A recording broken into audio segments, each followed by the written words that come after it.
What's going on, guys? Hope you're having an absolutely fantastic day. So in this video, we're going to be talking about why shares of Alibaba stock are up a staggering 14% just today, right? So this video, I'm not going to focus on all these news stories too much, right? Because as you can see, because the stock is up so much, there has been so many articles, right? And if you look at this Alibaba section, maybe you get like 3 articles or 2 articles every 2 or 3 days, right? But in this case, because the shares are up so much and there's so much attention around the shares, in fact, there is like 20 articles just in the past 12 hours, right? So I'll be talking more about the detailed analysis and maybe some of the subtle signals that management and also China is sending that the mainstream media is not picking up on, right? So another thing that I really like to address is maybe people might be saying that, oh, you know, you start posting videos when times are bad and then you start posting videos when times are good, right? And that's really not the case, right? I've been sick for the past about 1.5 weeks, and previously before that I didn't really make any videos, right? And you can see that about 1 month ago, I was saying that I was buying Alibaba stock really heavily, right? And that was around the 95 range, right? So I'm not calling myself a genius or what, right? Because you can see those call options that I bought basically are still at the same price as they were when I bought them, right? So that is not the point that I'm focusing on, right? So even though I'm not posting videos on a daily basis, right, I'm still buying up more options and stock and all of that, right? Because I can't make a video every time I move my butt or something like that, right? Because you can see that I think I made the video somewhere around here, and then actually the next day or 2 days after that, there was earnings and the stock went up to 100, right? Before going all the way back down to 80, right? And along the way, I was actually buying more and more call options, right? So a lot of people might be saying, oh, you know, you only come out to celebrate when times are good, right? And that's really not the case, right? So I really want to watch 1 minute of this Yahoo Finance video, and then basically we'll read an article and then I'll talk about all the subtle details, right? Dive into China's impact now on businesses, because Alibaba's announcement coming after China's antitrust crackdowns led to a record $18.2 billion yuan fine for the tech giant after a probe found that the company abused its market dominance. Here with more on this, what it means for investors, we want to bring in Brendan Ahern, CIO of Crane Shares. Brendan, it's great to see you. So just first, your reaction to this announcement here from Alibaba, what it means for U.S. investors. Yeah, I mean, Rochelle did a great job at describing what's going to be playing out, but it's really about, as the company states in the press release, it's about unlocking shareholder value. And it's interesting that Alibaba pursued a pretty similar strategy a few years ago when they relisted in Hong Kong, that management felt like investors weren't properly valuing Alibaba's US listed China ADR. So they relisted in Hong Kong. And the whole idea was allowing local investors in Asia to properly value it. And I think a very, very similar situation is playing out today, that management is basically telling us that investors aren't properly valuing the shares. And so they're doing a very shareholder friendly move by unlocking this value.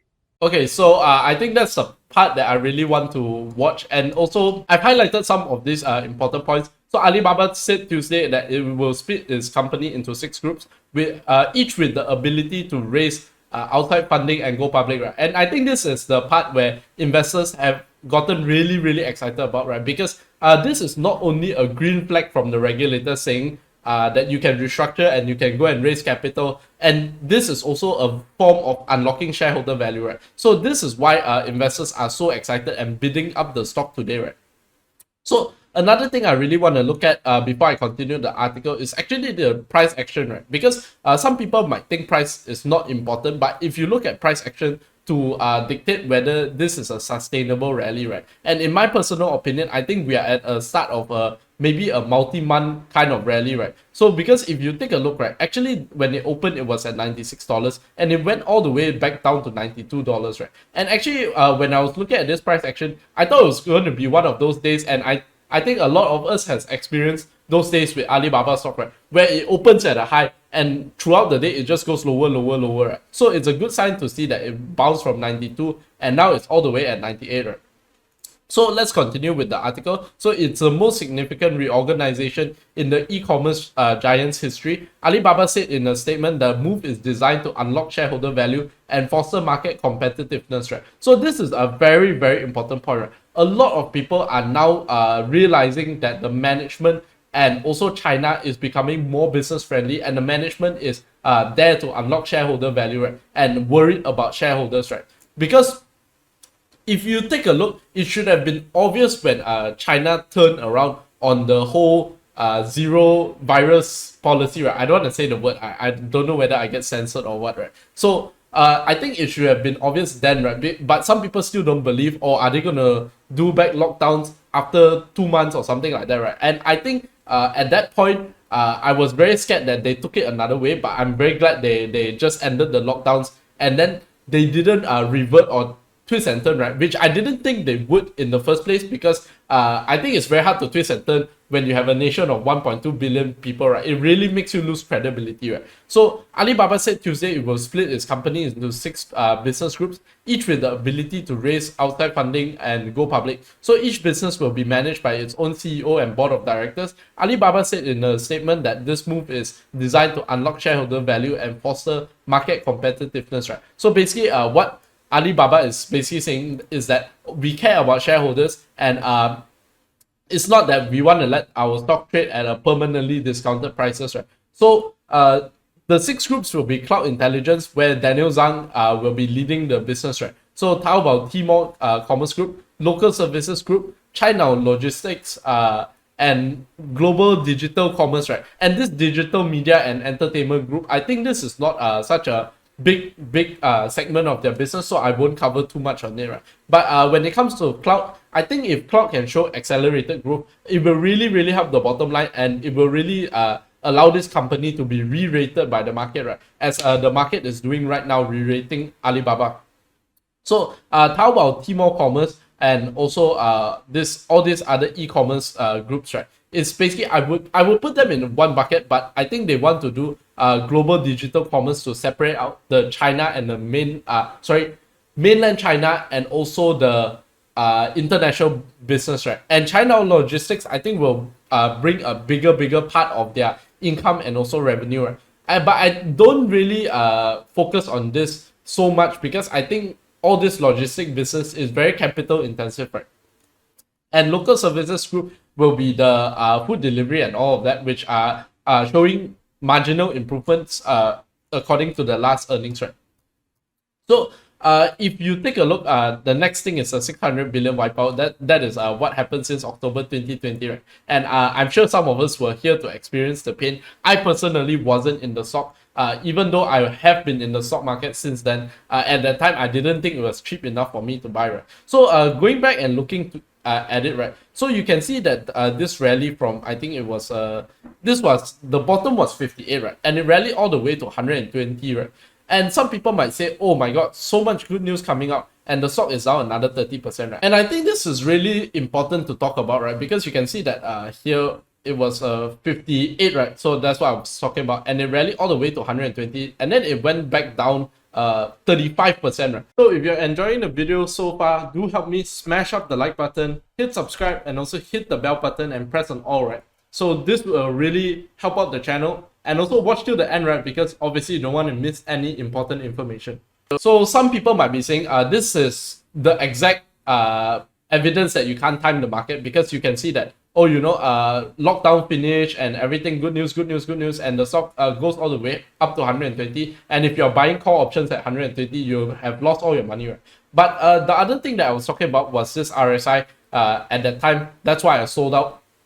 One of the reasons why I sold out. And I can't time exactly the bottom of the market, but I can time somewhat the ebbs and flows of the market, right? Because you can see that even though I got in at somewhere around 93.50 for my first batch of options, you don't size too large on the first entrance, right? Because a lot of people will feel a lot of FOMO. What if it goes up 100% tomorrow? I'm talking about the options, right? Because if it moves 10%, then it's up 100%, right? So they will tend to use up all their dry powder on the first buy, right? So for me, obviously options only make up a small portion of my portfolio, and it's not like I'm putting 50% of my portfolio in call options or something, right? So obviously I can afford to dollar cost average down when it's going down, right? And that looks like a better and better opportunity, right? So I also want to mention about this up 14%, right? I think this is quite important, because you can see that a simple restructuring, right? This is, I call it a Facebook moment because it was first only very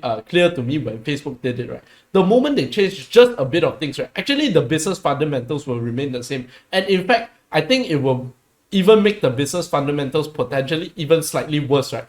If everything is continued to run the way it is right now. Because why? You have more executive costs, you have more board of director costs, and you have more management costs, right? So actually, if you look at it that way, yeah, technically the business is worse off. But then if you say that if all these CEOs that come in can generate value, then it's a different story, right? So another thing that I want to talk about is actually Jack Ma returning to China, right? So I think Jack Ma returning to China is a big macro sign, right? So you can't use it as a micro for Alibaba, but I think it has caused Alibaba stock to rise as well, right? So basically, in this case, right, I think the Chinese government is using Jack Ma as a prop, right? Because it's to say that, you know, we are pro-business, we love business, you know, you guys can come back, invest here, whatever it is, right?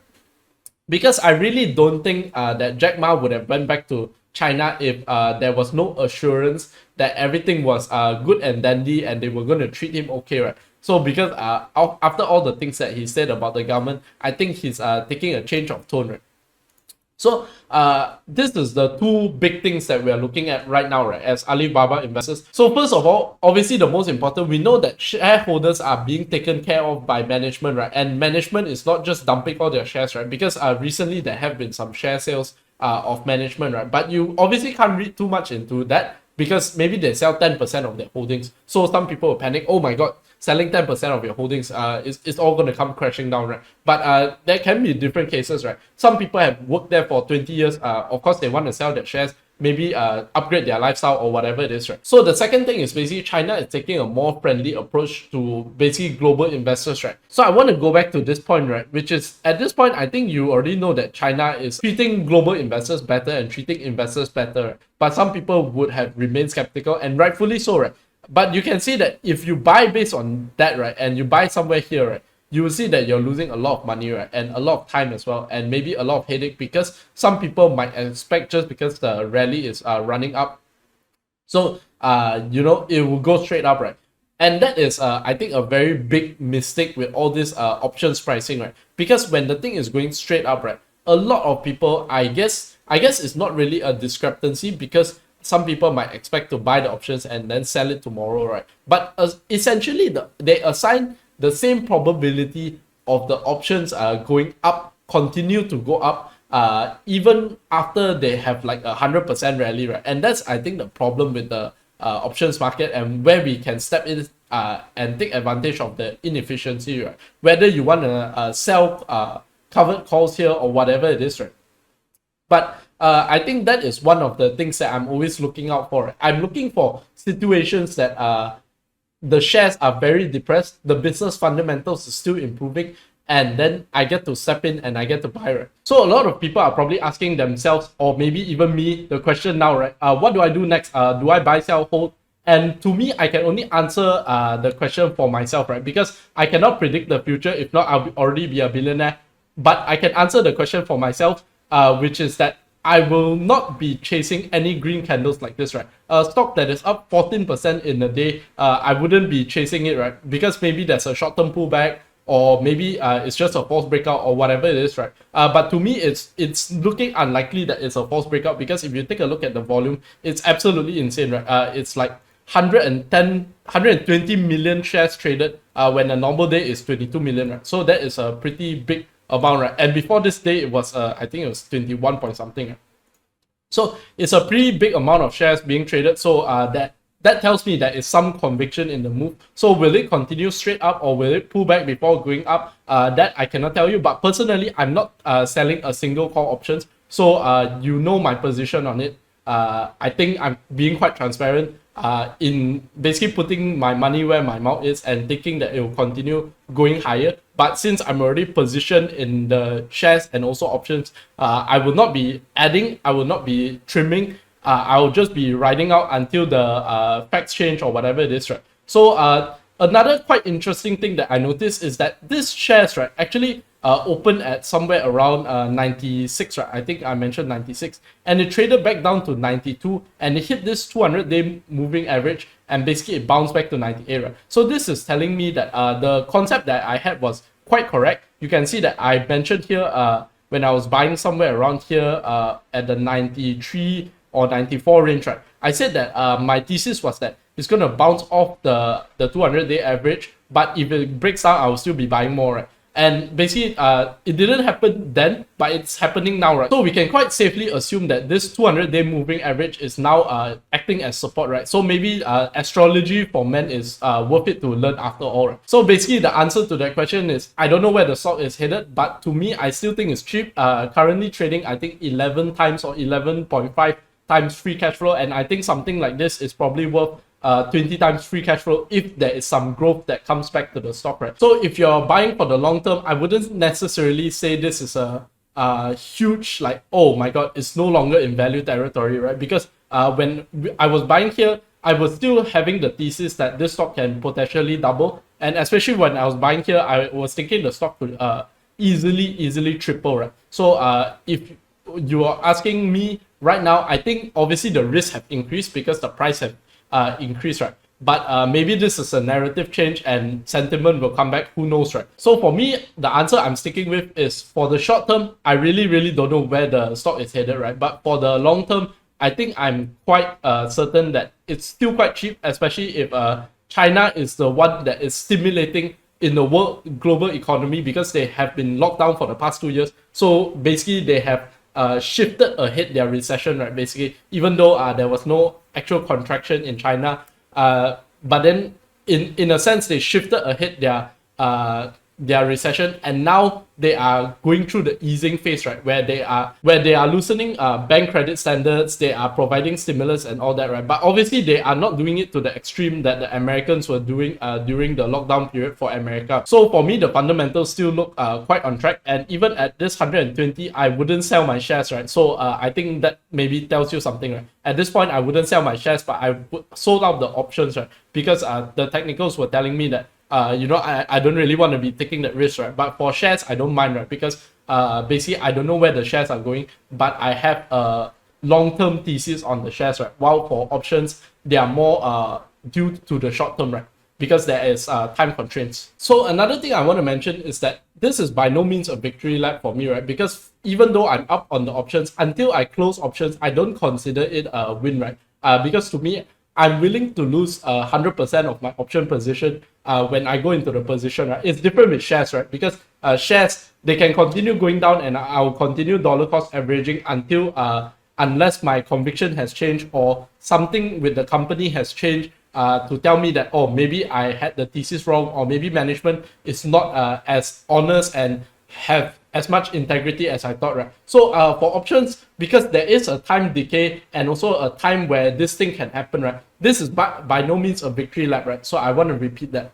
So I can't make any promises, but I'm hopeful that I can start making more and more videos. Obviously, I don't get paid on YouTube. I don't even have 1,000 subscribers yet. So I'm just doing this purely for fun, right? So hopefully some of you find my content useful. Maybe perhaps even made some money on it after doing your own research. And to me, that would be very good for me already, right? Because I hope you understand my process of thinking, right? Because when I say I'm buying in, I don't mean I'm going all in at that price, right? Because I always think that, at that price is a good risk to reward for me to enter. And after that, I might still be continue buying, but I don't update my YouTube like day to day, right? So I cannot really assure that you have all the information and 100% the position sizing that I have, right? Because I actually want people to decide that by themselves, right? What risks they're comfortable with taking, right? But yeah, that's about all I wanted to share today. If you did enjoy the video, do help me smash up the like button, hit subscribe, and also hit the bell button. With that being said, have a fantastic day ahead, and peace out.